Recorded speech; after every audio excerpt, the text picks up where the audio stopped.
Bom dia a todos. Meu nome é Luísa Couto, sou estudante de medicina do sétimo período da MESCAM, sou diretora executiva da Link e faço parte da comissão organizadora do Simpósio de Especialidades da Neurociências.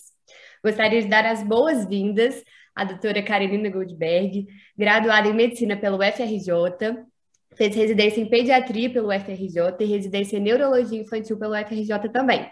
Além disso, tem pós-graduação em neurofisiologia clínica pela USP, mestranda em Segurança Pública, com a linha de pesquisa em Justiça, Direitos Humanos e Cidadania no UVV, professora da UVV e coordenadora do módulo de Sistema Nervoso.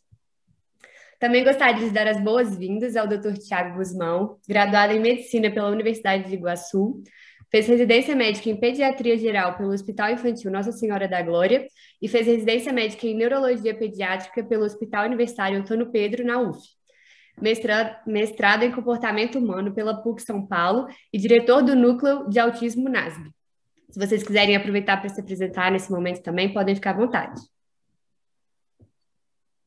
Eu só agradeço a oportunidade, acho que assim, sempre que os alunos sabem que neurologia é a minha paixão, é uma das coisas que me definem, né, como pessoa. Acho que eu e o Tiago, eu fiquei super feliz de estar junto com o Tiago aqui, que é outra pessoa que eu vejo essa mesma paixão pelo que faz, né? A gente é bem parecido nisso, né?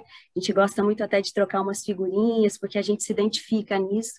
Então, falar sobre neurologia, falar para vocês, alunos, né, que são também a minha outra inspiração, outra coisa que eu amo fazer, que é dar aula, estar com vocês, para mim é só um privilégio, eu agradeço muito. Verdade. Para mim é um prazer também estar podendo falar um pouquinho da nossa área de atuação, da nossa especialidade de neurologia infantil, que, como a Carolina falou, é uma área bem seletiva e está crescendo bastante, principalmente como diagnóstico precoce, também intervenção precoce na criança atualmente, né? Então, mudando o perfil da pediatria, mais voltada para a neurologia infantil.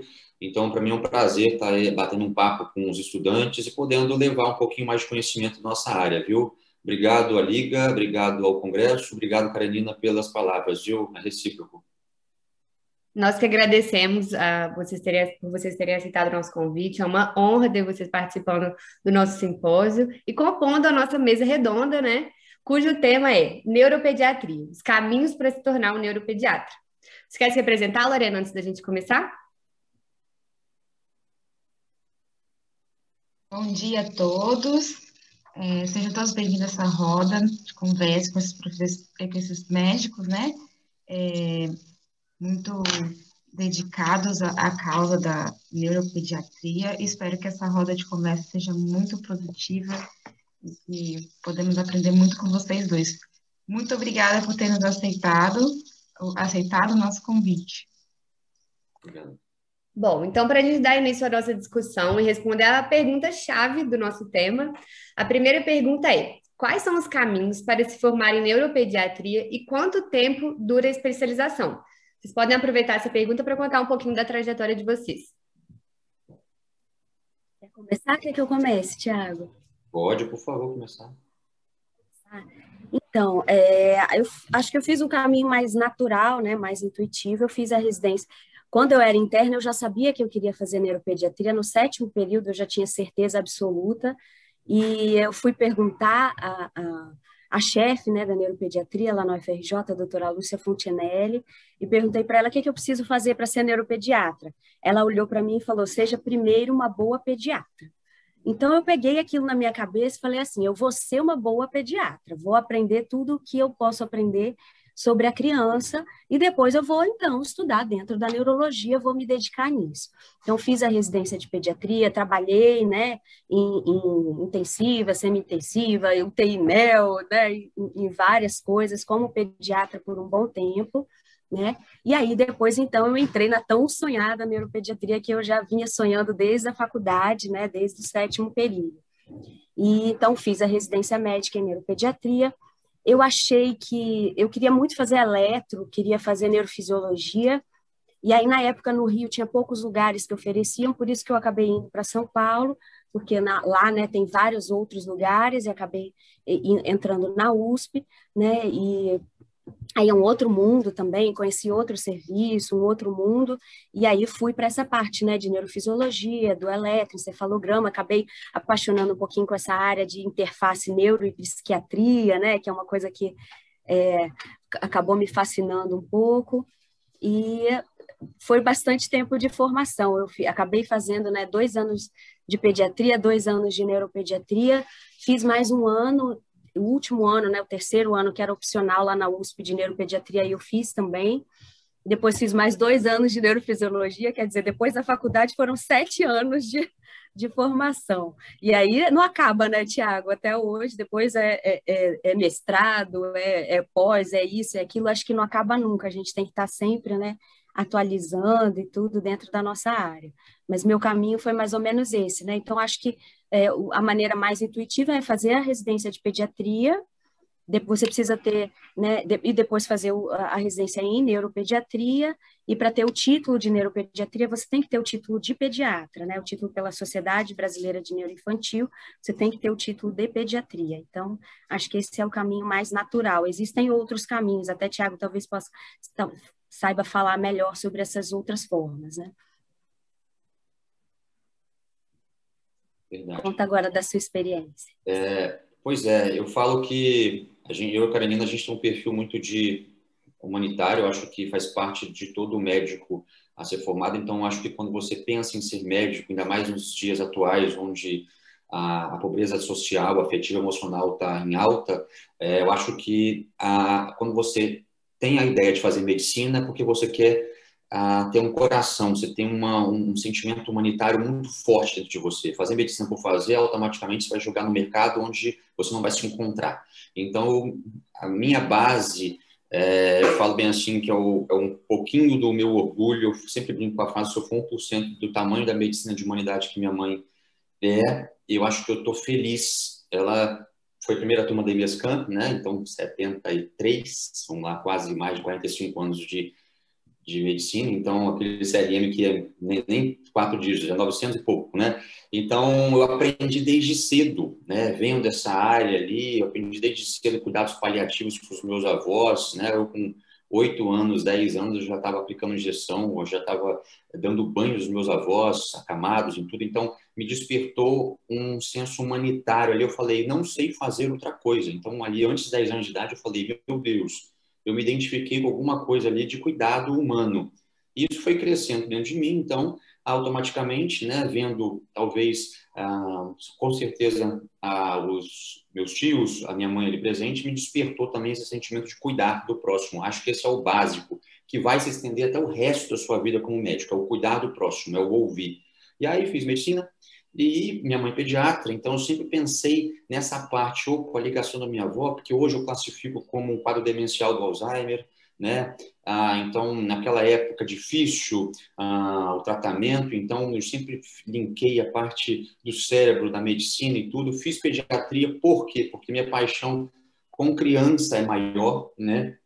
Mas no decorrer da graduação e na residência médica de pediatria no hospital infantil, eu já me linkei à parte todinha do neurodesenvolvimento na área pediátrica, que era o meu foco. E aí eu foquei nessa parte de neurologia infantil, aí fui na UF fazer a neurologia infantil e tive o prazer também de fazer uma liberação da UF com a USP, passei no ambulatório da USP de Ribeirão, de neurogenética, com Charles, com o pessoal do Dr. Sakamoto da neurocirurgia da USP, então me abriu muito as portas, até minhas melhores amizades hoje são da USP de Ribeirão, assim, de residentes, de colegas, e aí, dentro da residência de neurologia infantil, no primeiro dia, eu entrei no ambulatório de autismo, e eu falei, nossa, que mundo é esse, né? Que mundo é esse? E me tocou profundamente o autismo na minha vida. Uma criança que tem um passado gestacional sem intercorrência e a criança muitas vezes não desenvolve um social e uma comunicação adequada. E aí eu fui me identificando, pesquisando, participando não só do ambulatório multidisciplinar e tudo, e já sabia minha área de atuação. Depois a gente vai conversar um pouquinho mais. E aí entrei já num estudo também de neuroinflamação da UF e associação com o Hospital Fernandes Figueira, do Centro de Genética do Rio, e ali já me tocou essa questão do neurodesenvolvimento mais relacionado ao trato de linguagem e ao espectro autista. Aí cheguei em Vitória, já me afiliei ao APAE Cariacica, que são 10 anos de APAE Cariacica, então um período grande de APAE. Eu gosto dessa parte de vestir a camisa apaiana, a Karenina conhece, né? Eu acho que eu levanto a bandeira da APAE, visto a camisa. E aí foi minha trajetória dentro do grande mundo dos atrasos do neurodesenvolvimento, especificamente o autismo. E agora eu já estou finalizando aqui um mestrado em psicologia comportamental e análise do comportamento aplicada, né, do ABA, na PUC São Paulo, uma formação excelente ali junto com a USP São Paulo, para a gente ter uma melhor qualidade do atendimento ali desses transtornos do neurodesenvolvimento. Mas justamente essa trajetória, Karenina, mais humanitária, mais uma medicina baseada no amor, carinho ali, na reciprocidade, no ouvir, eu acho que a gente se identifica bastante e talvez é isso que a gente pode estar levando aí para o pessoal mais novo aí que está dando na medicina, em qualquer especialidade que for, viu? Muito obrigada. Muito interessante conhecer um pouquinho da trajetória de vocês. Doutora Karenina já desde cedo, né, focou no que queria e o doutor Tiago foi descobrindo aí ao longo da jornada. É muito legal ver isso em vocês e tanto a dedicação quanto o cuidado com o próximo, não é que é a base da minha futura profissão e da profissão de vocês. A nossa segunda pergunta é: quais as melhores instituições do Brasil atualmente para especialização em neuropediatria? Luísa, você talvez me dê um parênteses aqui rapidinho. E também tem o outro trajeto que eu esqueci de falar, é que eu fiz pediatria geral, achando também com a mesma palavra da Karenina, porque eu conhecendo o organismo da criança como um todo e focando talvez na parte neurológica, ao meu ver, eu tenho uma trajetória mais de base, vendo o organismo da criança como um todo, né? Depois a gente vai falar um pouquinho. Ver a criança inteira, né? Não ver só uma queixa ou uma coisa. E às vezes uma queixa neurológica tem uma base mesmo orgânica ou de um outro sistema, né? A gente precisa ter isso. E o manejo, né? O manejo medicamentoso, o manejo facilita muito, né? Muito. A criança não é um mini adulto, né? Um adulto pequeno, como falado ali, muitas vezes não. Tem particularidades totais de medicação, de interação, enfim. Então, ao meu ver, a base da pediatria me ajudou imensamente. Eu acho que eu me completa mais ao meu ponto de vista. Mas acho que o estudo médico ali, a base de quem quer, corre atrás, também tem o ponto de fazer a neurologia geral, certo?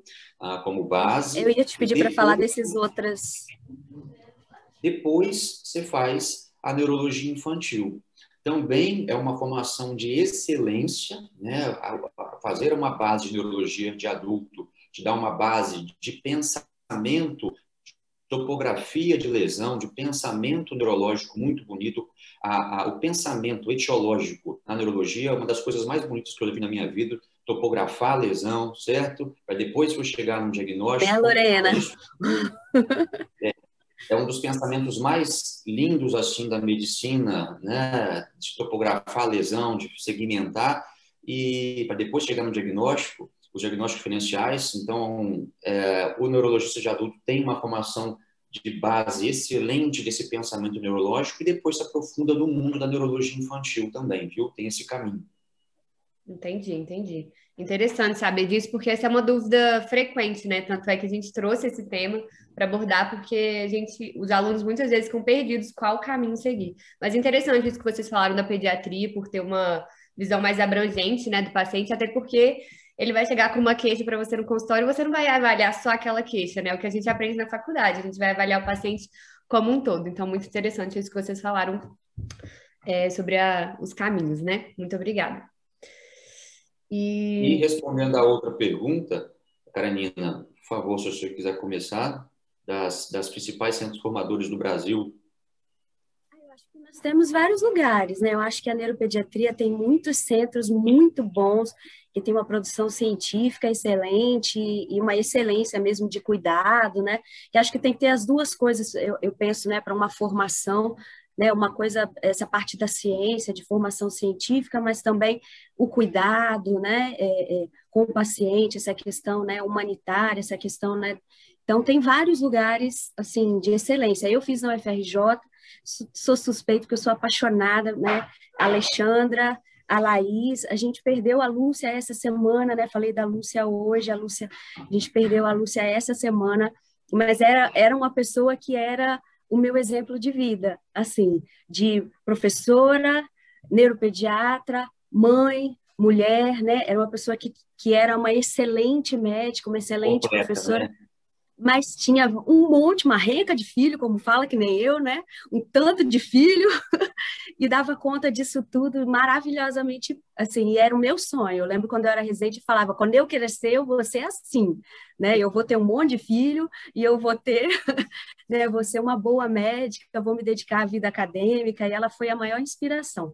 Mas, então, eu fiz no UFRJ, a USP é um mundo, assim, é gigante, abriu o mundo, assim, abriu a minha mente para conhecer outras coisas, tem, né, também uma excelência, tem pessoas maravilhosas lá, a UFMG, sei também que tem, né, excelente, lá no Rio tem a UF também, que tem residência, tem o Fernandes Figueira, né, o Instituto Fernandes Figueira, e tem a residência em neuropediatria também é excelente, o Sul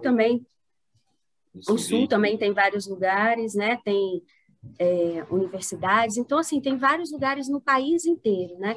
Tem USP Ribeirão, Unicamp, tem muitos lugares. Aqui no estado a gente ainda não tem residência, essa especialidade em neuropediatria, teria que ir para fora do estado, né? Quem está com esse pensamento, né? Não sei se até lá de repente, né? Até daqui a alguns anos vai ter um serviço estruturado para ter residência em neuropediatria aqui, né?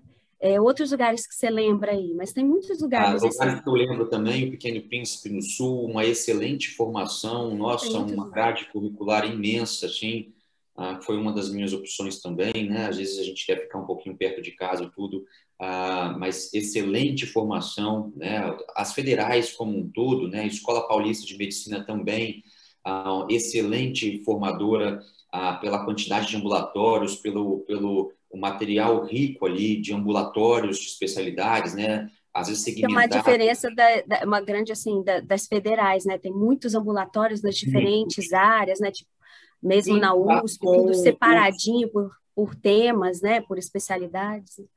Você tem contato com os professores, com os mestres, eu falo com os pais, entre aspas, da neurologia infantil, que estão ali nessas universidades que a gente citou, que a gente tem a oportunidade, que são os maiores, muitas vezes, cientistas ali que correm atrás de publicação, que estão ligados ali, né, naqueles mais que já passaram a vida toda se dedicando à neurologia infantil, a gente tem a oportunidade de trocar essa informação com eles, né? Então é importante demais.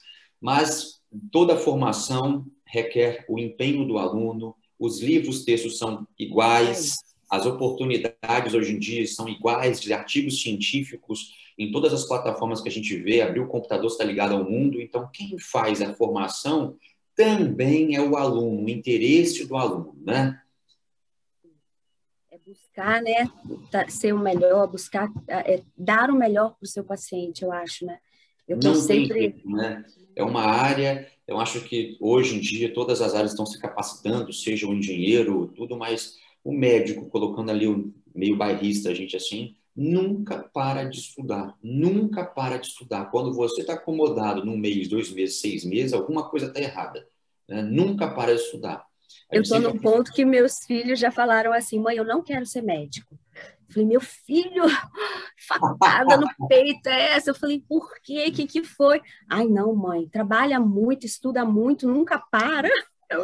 Eu não sei se eu quero isso, não. A gente falou um pouquinho, Karenina, que da formação, porque quando a gente encara 6 anos de medicina, para depois você passar para uma residência, 2 anos de pediatria geral, para depois você passar de 2 a 3 anos na residência de neurologia infantil, certo? Para depois você ainda uma uma subespecialidade, então vira mais ou menos ali uns 12, 13 anos ali para você atuar numa área que você quer da neurologia infantil. Então, o caminho é longo, longo. Eu acho que isso volta ao que você estava falando antes, doutor Tiago, na nossa última pergunta, sobre gostar mesmo, né, do que faz, porque senão você não vai, como você disse, se sentir inserido no mercado. Não adianta você fazer uma coisa que são anos de dedicação, né, e anos se dedicando aos pacientes e tudo mais. Então, muito importante a gente amar o que a gente Estava fazendo, quando eu estava fazendo neurofisiologia, foi até que eu tive minha primeira filha, né? E aí, com 15 dias, coloquei ela na creche, ela teve uma bronquiolite, ficou mal, foi para UTI e tudo. E eu estava fazendo neurofisiologia, que era o meu sonho desde a faculdade, era ali que eu queria, era aquilo que eu queria. E eu pensei, vou desistir, vou largar, né? Tenho uma filha. Todo mundo, não, como é que você vai ficar mais 2 anos de carga horária de residente, 40 horas por semana sem ganhar, né? E vai largar sua filha e tal. E eu pensei muito, mas eu pensei, o exemplo que eu quero deixar para ela é de alguém que faz o que sonhou, né? É alguém que foi atrás do seu sonho, mas é muito trabalho, requer, né, uma escolha pessoal e, né, bem intensa, e você tem que estar muito focado naquilo que você quer, né? É isso, é isso. Bom, muito obrigada mais uma vez. E vamos para a nossa terceira pergunta, então, que são quais são as áreas de atuação do neuropediatra e quais os principais casos vocês atendem no consultório, né? Acho que o Dr. Tiago aí deve falar mais sobre o autismo, mas não sei como é a sua área de atuação. Enfim, deixar aberto aí para vocês falarem.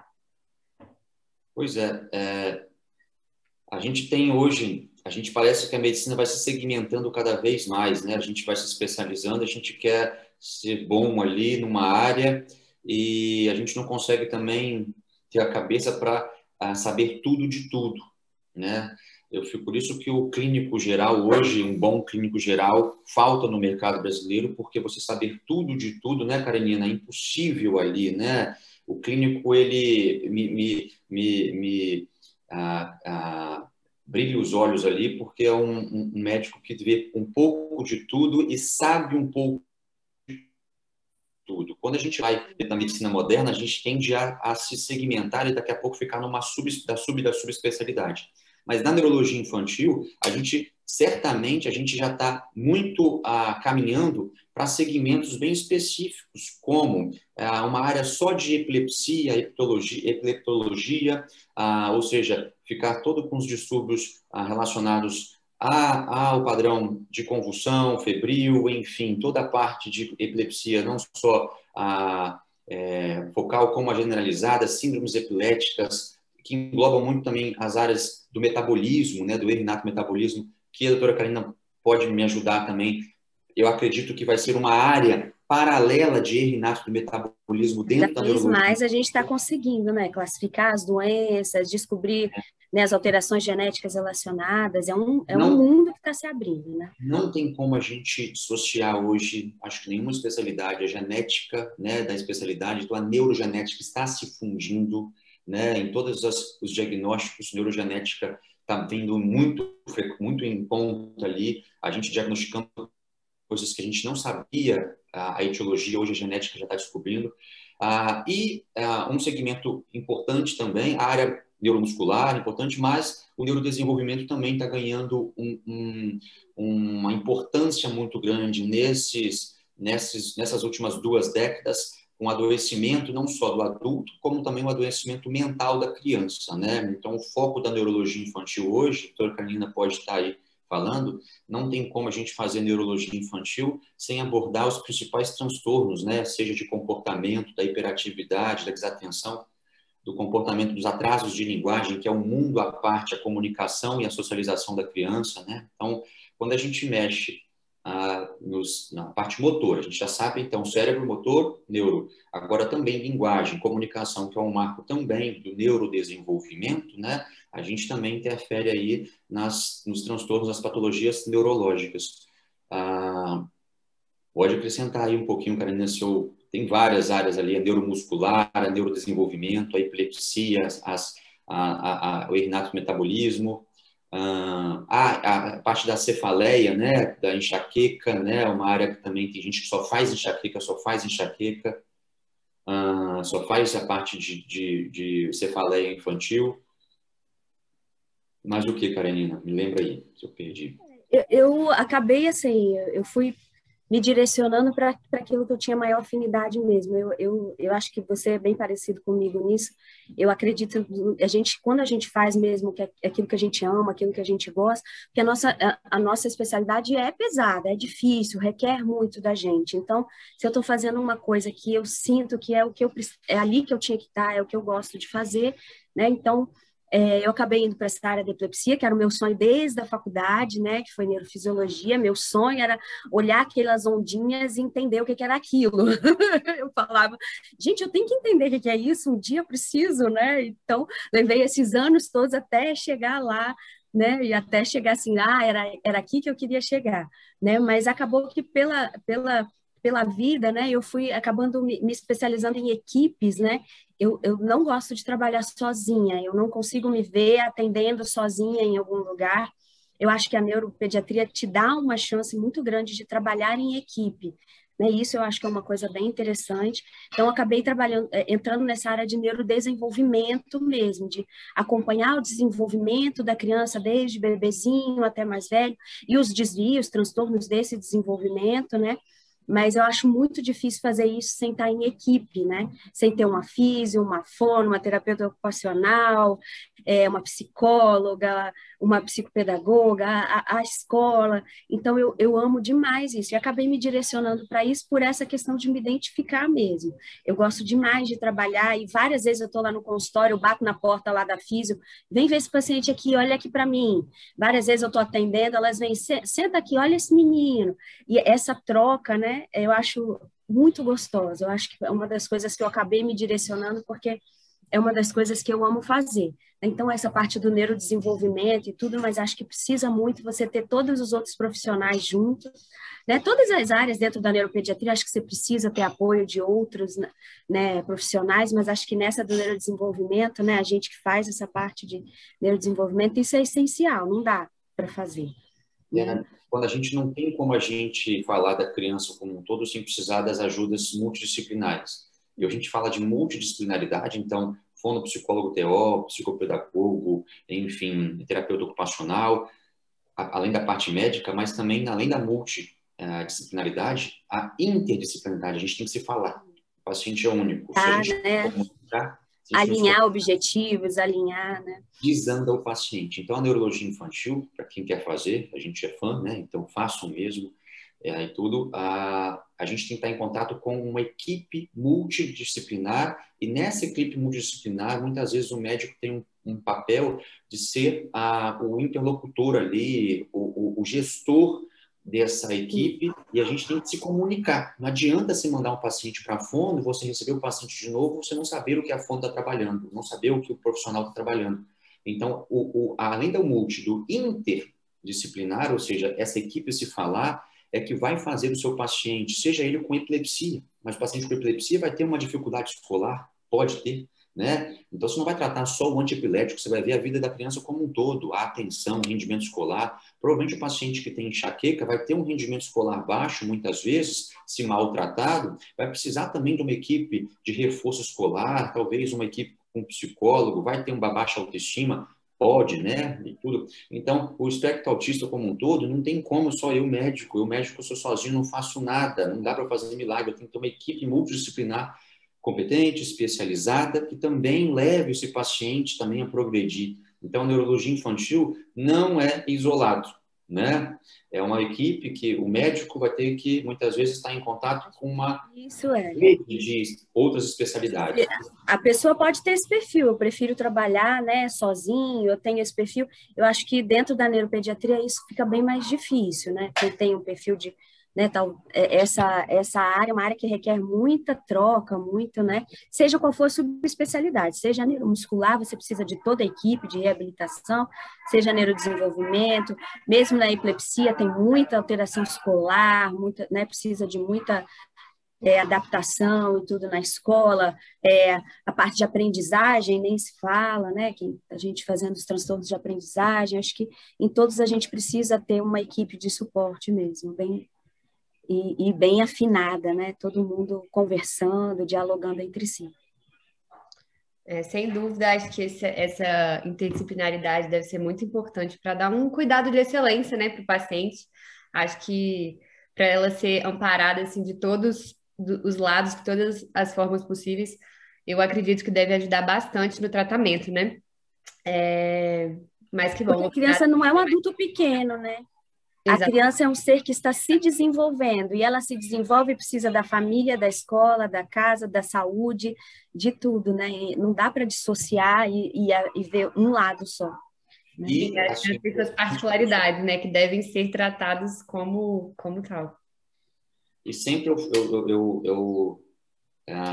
deixo um pensamento aqui, porque o médico sozinho não é ninguém.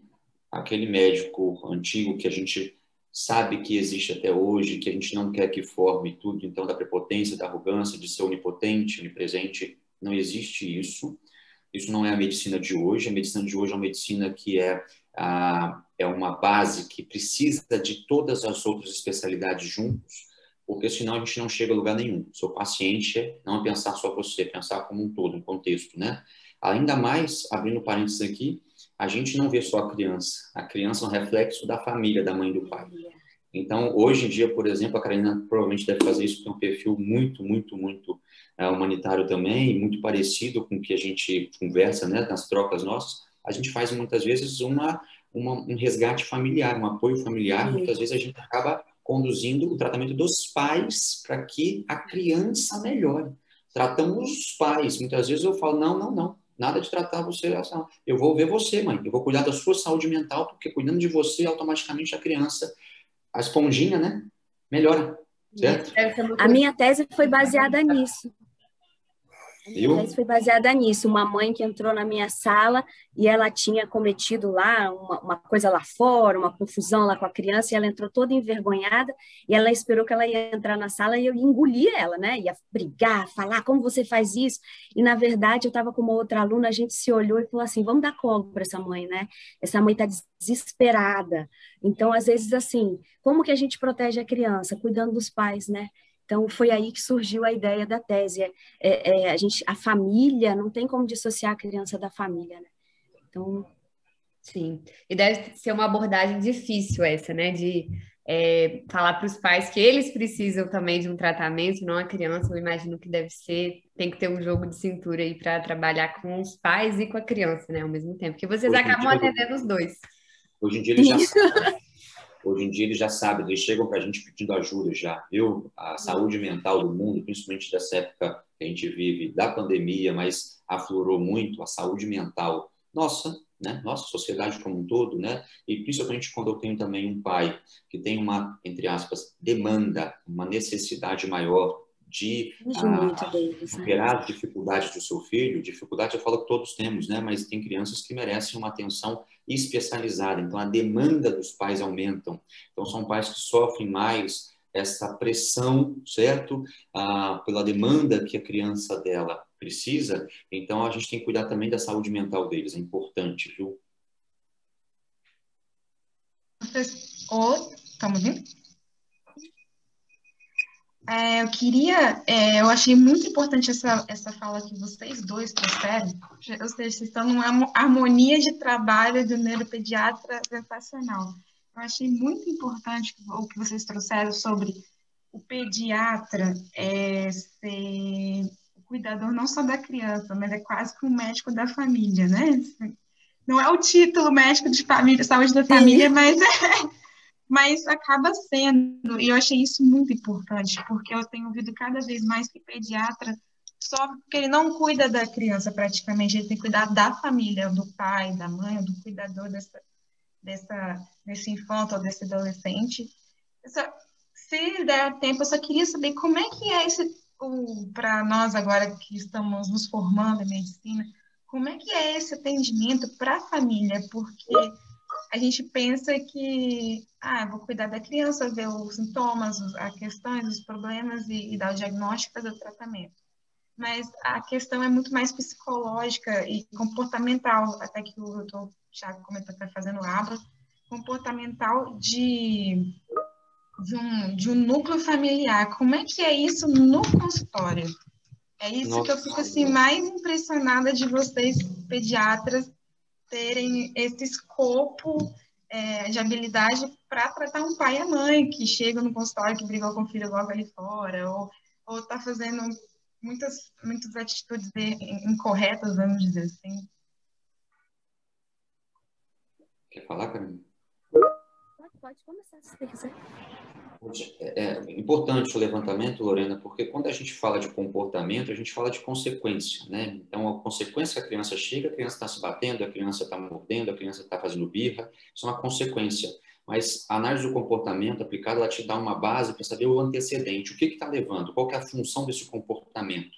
E a função desse comportamento na criança de hoje, a gente vê o ambiente. Então, o ambiente, aí vem pai, mãe, avô, avó, se eles estão reforçando ou não os comportamentos ruins da criança. O comportamento não vem do nada, né? Alguma coisa, né? Quando a gente fala de comportamento, né, a gente fala de ação. Ação é o que a criança está apresentando. Então, a gente tem que ir de encontro, e aí vem a parte da neurologia infantil, de ser sagaz no sentido de não tratar só o comportamento com a base medicamentosa. Lembra que a medicina, ela dá para a gente, graças a Deus, uma ciência da parte medicamentosa que a gente pode ajudar muito a qualidade de vida da criança. Mas não é só medicação que trata a criança. O comportamento humano, você se antecipando, vendo o que está levando esse comportamento, a gente consegue acrescentar muitas vezes na família, vendo que, opa, difícil, viu, Lorena, falar que eu tenho que mudar o comportamento dos pais para que o filho pare de apresentar tal comportamento. É o mais difícil. O Brasil, acho que o mundo é o país imediatista, então quer medicação que haja com 24 horas, com uma semana, né, doutora Karenina? É um diagnóstico miojo, né, em 3 minutos e medicamento em uma semana está tudo bom. Não é assim. Então, mais fácil, eu falo, muitas vezes, é eu pensar numa parte medicamentosa que eu vou ajudar aquele prejuízo. A gente só faz medicação quando há um prejuízo instalado. Agora, a parte mais difícil, Lorena, é eu mudar o comportamento da família, falar que esse comportamento, que em vez de eles acharem que está ajudando, mas está piorando ou mantendo essa criança nesse ciclo vicioso desse comportamento dito aversivo, esse comportamento problema, esse comportamento inadequado. Então, é uma base, muitas vezes, de conversa, de ciência, que o neurologista infantil tem que ter, de parar um pouquinho, de não achar só medicação. Eu falo que o mundo hoje está muito medicado. A gente chega a crianças com 5, 6 anos de idade com 6, 7, 8 medicações em uso, né, Karenina? A gente vê isso muito. E muitas vezes não é só a criança com medicação. Eu tenho que ter uma boa análise do comportamento para eu saber que isso não é medicamentoso, isso é comportamental, certo? E eu falar para o pai isso, eu tenho que ter uma base muito importante de saber o que eu estou falando para convencer que este reforço de passar a mão na cabeça, de pegar no colo, de dar muito tablet quando ele grita, é um comportamento que não está adequado para a manutenção dessa criança. Se a gente não tratar agora, provavelmente vai dar reflexo muito ruim na adolescência e na vida do adulto, né? Isso que eu ia falar, doutor Não é nada fácil. Criança doente vai ser um adolescente doente, talvez um adulto, né? Doente vai carregando E isso. vai ter filhos. E vai passar, pois é, É um ciclo. É um ciclo, né? Exatamente. E não é fácil, assim, uma das coisas que me ensinou muito a lidar com os pais foram os meus filhos, né? Eu tenho 3 filhos, mas tenho 2 gêmeos idênticos, mas um tem TDAH e o outro não. E aí eu consigo ter quase que um laboratório em casa, né? De gêmeos iguais, um tem, outro não tem. E assim, eu acho que os pais às vezes ficam muito à vontade, porque muitas das dificuldades que eles têm, eu tenho também. Né? Eu me coloco muito assim, eu não tenho essa postura, isso é uma postura minha, não é uma crítica a outras pessoas. Eu tenho uma postura muito de eu sou gente igual a qualquer outra pessoa, né? E eu passo as mesmas dificuldades que as minhas mães passam, eu passo também em casa. Não é fácil cuidar de um menino com TDAH como o meu, principalmente, que é impulsivo e hiperativo, né? Super impulsivo, ele já estava aqui querendo vir na sala falar e acontecer, né? Não é fácil, e às vezes é exaustivo, às vezes é complicado. E a minha filha uma vez falou para mim, mãe, você está reforçando essas coisas dele. Viu? E eu pensei assim, ai meu Deus, minha filha já é uma analista do comportamento, viu? Com 10 anos. E eu parei para me analisar e pensei, gente, uma parte disso tudo aqui sou eu que estou reforçando, sou eu que estou. Então, eu tenho que mudar. Então, às vezes, eu me sinto bem à vontade para falar com os pais, falando com eles, ó, eu também faço, eu tenho os mesmos erros, né? Eu também faço igual minha mãe fazia, vou pegar um ônibus e vou sumir. Todo mundo tem seu momento, né? Todo mundo tem. E a gente não pode julgar a pessoa, né, por esses momentos de maneira nenhuma, mas acolher e orientar. Eu acho que assim a base para que a criança tenha uma boa educação e a gente né, melhore tudo na criança os pais, cuidar da saúde mental dos pais, mas também orientá-los, né? Não é intuitivo. O que eu faço quando faz birra? Não é intuitivo, eu não sei. Alguém tem que me ensinar qual é a melhor maneira, o que eu posso fazer para lidar com isso. Então, orientação e o cuidado da saúde mental, né, encaminhar para serem acompanhados, identificar que eles precisam de ajuda em algumas vezes.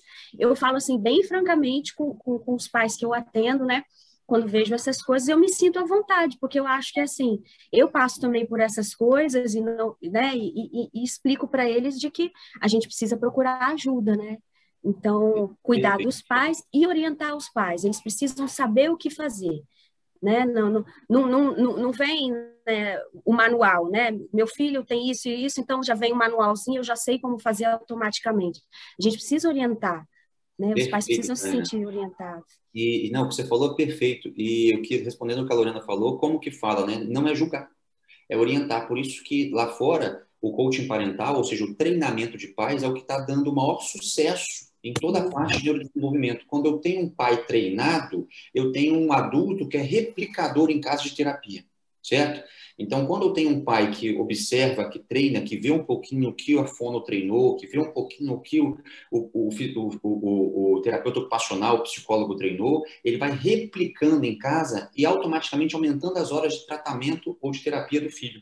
Então, coaching parental, ou seja, o treinamento de pais, não julgar, mas orientar e treinar. Eu acho que dá muito mais sucesso. Os pais absorvem muito mais do que só o julgamento, como a Karenina falou, viu? Perfeito, gente. Concordo plenamente com vocês. Bom, para a gente começar a encerrar nossa roda de conversa, eu vou fazer a última pergunta, que é como está o mercado de trabalho e a remuneração para essa especialização? Se vocês puderem responder de forma mais sucinta, assim, para a gente começar a encerrar. Quer falar? Quer que eu vá? Eu acho que assim, é um mercado que não está saturado ainda, não, a gente ainda tem pouco profissional, ainda tem pouco neuropediatra, a gente tem, principalmente, né, aqui na Grande Vitória ainda tem um número, mas ainda assim não é suficiente para atender toda a demanda de todos os pacientes, mas indo para o interior, aí a situação fica muito mais complicada, acho que os interiores estão bastante carentes de profissionais nessa área, né? Saindo, eu não estou nem falando lá no interior, de não sei da onde, lá na Amazônia, não, estou falando aqui, saindo um pouquinho aqui da Grande Vitória, a gente já tem várias cidades em volta que não tem um neuropediatra, né? E acaba que as crianças vão sendo manejadas por outros profissionais, às vezes sem ter a capacitação específica e tudo, então acho que tem muito mercado, né, Thiago? Tem muita oportunidade, tem muito, né? Primeiro que as faculdades formadoras, as universidades formadoras são poucas, né? Se eu conto aqui, são menos de 10. É um número pequeno de residentes por ano, né? São menos 2, de 10, 3. Né, Carolina? Você me corrige, mas são menos de 10 universidades formadoras de neurologia infantil. E não existe pós de neurologia infantil, existe só residência médica, né, Carolina, de neurologia infantil. Precisa de uma carga muito intensa de vivência ali da pediatria e de uma carga que eu vou aprender neurologia e depois neurologia infantil.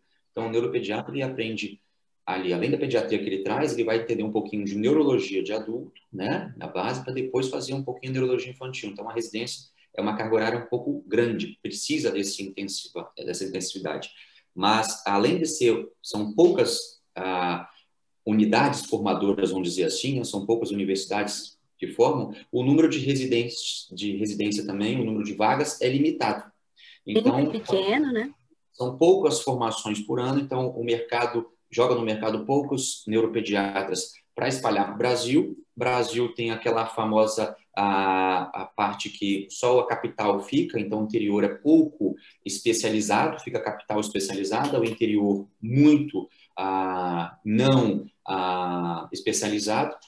E é um mercado ainda em potencial, eu acho que difícil, talvez pelo tempo, né, Karina, me ajuda, pelo tempo, a formação assusta, né, a grade curricular, né, não muito tempo até você chegar efetivamente a conseguir parar com essa vida de residente, começar a ter uma vida melhor, ganhar dinheiro efetivamente.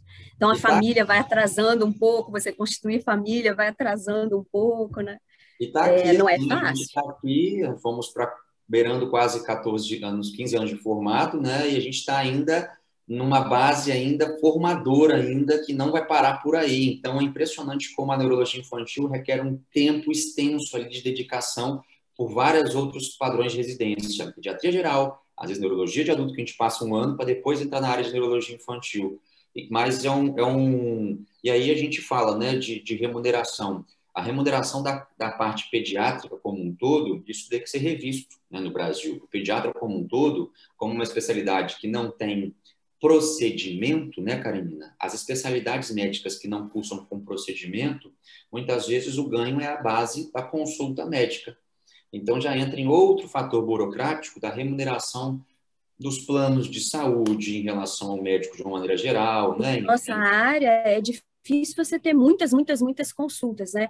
Porque tem algumas especialidades que você ganha no volume, mas na neuroinfantil é difícil você fazer um volume tão grande, porque os casos são complicados, você tem que ter, né, aí a família, e a escola, e isso. Como é que eu vou fazer consulta em 10 minutos, 15 minutos? Impossível um neuropediatra fazer consulta pequena, talvez, o adulto chega já falando, eu já chego, já diagnostico ali, na palavra do adulto, a criança eu tenho que ter em contato com ver a criança, né?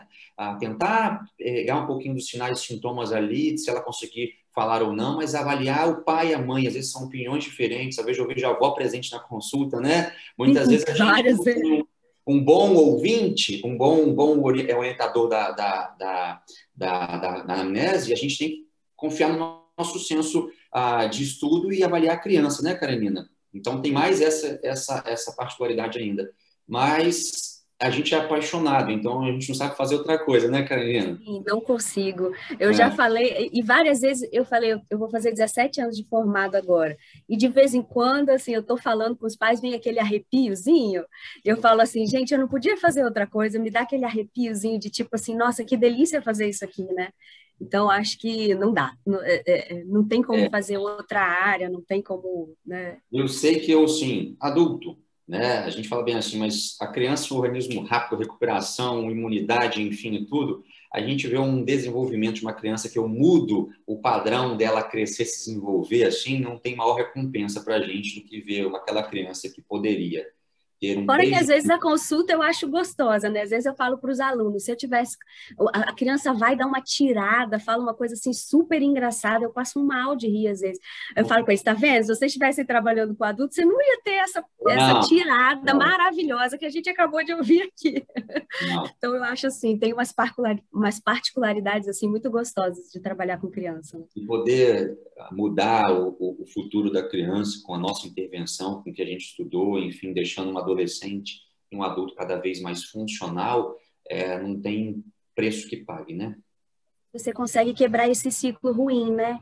De uma criança que vai crescer e ser um adulto e ter filhos e reproduzir essa coisa, às vezes a gente consegue mudar isso aí, né? Fazer um futuro melhor para ela. A medicina está evoluindo, né? Graças a Deus a medicina está evoluindo. Então, hoje a neurologia é inadmissível. A neurologia fala bem assim, como a gente via muito no passado, né? Seu filho não vai andar. Nunca se fala isso para um pai hoje, nunca, e pelo amor de Deus, né? A medicina tem aí a neuroplasticidade, a gente está evoluindo. 1 milhão de coisas que a gente pode fazer, né? Então, são coisas que a medicina vai evoluindo e a gente vai podendo ali mudar esse conceito um pouco mais retrógrado, talvez dos anos passados, que não tinham talvez tanto estudo, né? Ou tanta a potencialidade ali de reconhecer... Recurso à mão também, né?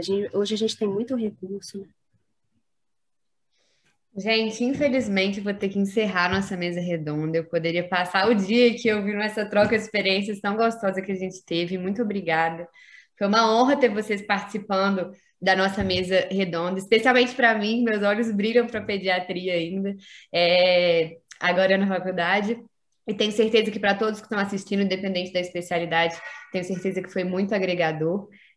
Muito obrigada por aceitarem o nosso convite. É muito bom ter essa troca de experiência com vocês que já estão atuando. Às vezes a gente está na faculdade, a gente se sente tão longe, sabe, dessa realidade.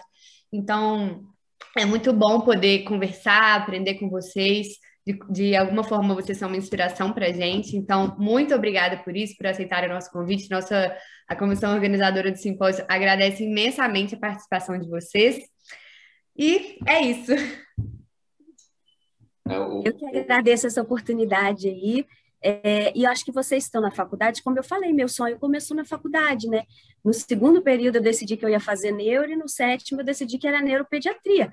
Nem para todo mundo é assim, né? Tão cedo, mas muitas vezes começa lá na faculdade, o sonho do que eu quero ser, do que eu vou fazer. E mesmo aquele que não tem um sonho extremamente definido, mas você já tem o sonho do profissional que você quer ser. Então, acho que na faculdade você tem que começar a pensar sim, né, em que profissional você quer ser, né, o tipo de profissional, e aí a especialidade aos poucos vai aparecendo, né, mas acho que às vezes começa lá de trás mesmo, né? Então, Verdade. é um prazer, né, falar de neurologia. Eu falo dos meninos da neurofobia e eu acho que a minha missão é acabar com isso. O neuro é lindo, né, menina? Né, Lô? Neuro é lindo Concordo, cara. demais, né? Concordo. Então, e a criança também. Então, juntar essas duas coisas eu acho que é maravilhoso. Obrigada aí por poder estar aqui. Obrigado, Lorena, obrigado, Luísa, obrigado, Karenina, obrigado por dividir, Karenina, esse papo tão gostoso com você, que é uma pessoa que eu admiro, que eu gosto, humana, excelente profissional, amiga querida, viu? A gente não sabia, né? Eu não sabia do nome da Karenina. Verdade. Nossa, não tem live melhor, viu? Então, assim, muito bom, obrigado pelo convite da comissão organizadora. Que a gente possa ter deixado um pouquinho do gosto, né, da sementinha da neurologia infantil, né, Karenina? E um prazer, viu? Um prazer. A gente fala de paixão mesmo, porque é uma especialidade difícil, não é fácil lidar com toda a carga é longa de dificuldades que as crianças vão ter, né? A gente impacta muito no sonho do pai e da mãe, né? A gente tem que saber disso, mas a gente está aí para a gente conseguir deixar cada vez mais as crianças, adolescentes e adultos mais funcionais, mais autônomos, né? Mais independentes. Essa é a nossa principal função aqui, viu, gente? Muito obrigada mesmo, gente, pela tudo que vocês colaboraram. E é isso, fica aí meu bom dia a todos e boas palestras aí para as próximas que virão. Obrigada.